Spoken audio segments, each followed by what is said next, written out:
jebakan-jebakan setan tuh suka gitu ya. Dia bilang, rugi lo sholat tapi masih buat dosa. Akhirnya kita jadi malas sholat. Padahal sholat itu cara kita untuk ninggalin dosa. Inna sholata tanhal fahsya'i wal munkar. Itu sifat dari sholat itu mencegah kita dari dosa. Udah Ustaz tapi gak tercegah. Lihat, minimal ada rasa feeling guilty kan.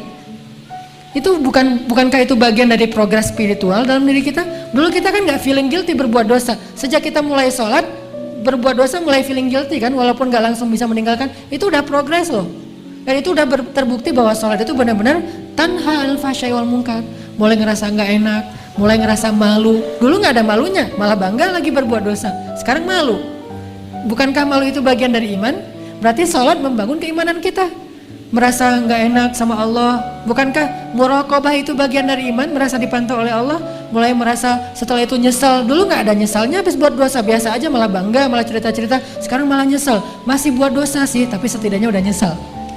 Maka terusin sholatnya, perbaiki sholatnya, Allah akan perbaiki diri kita dari dosa.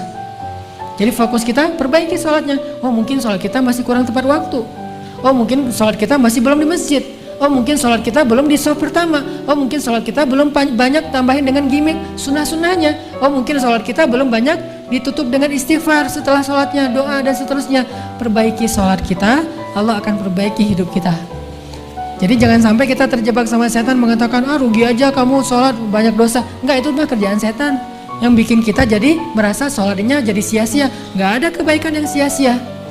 Sholat itu kan kebaikan, nggak mungkin sia-sia. Tapi masih korupsi Ustadz, masih bohong, masih curang, masih apa. Nggak, itu urusan lain. Yang jelas, jangan sampai gara-gara udah terlanjur bikin dosa meninggalkan kebaikan yang sudah kita kerjakan. Itu lebih buruk lagi keadaannya. Makanya mending sholatnya perbaiki, nanti Allah akan perbaiki hidup kita. Ini persepsi yang harus kita bangun ya. Jangan sampai terkesannya, nggak usahlah menghijabi kepala daripada kita udah berhijab tapi masih suka ngomongin orang. Mending kita menghijabi hati. Nggak ada menghijabi hati, karena menghijabi hati itu sesuatu yang buruk.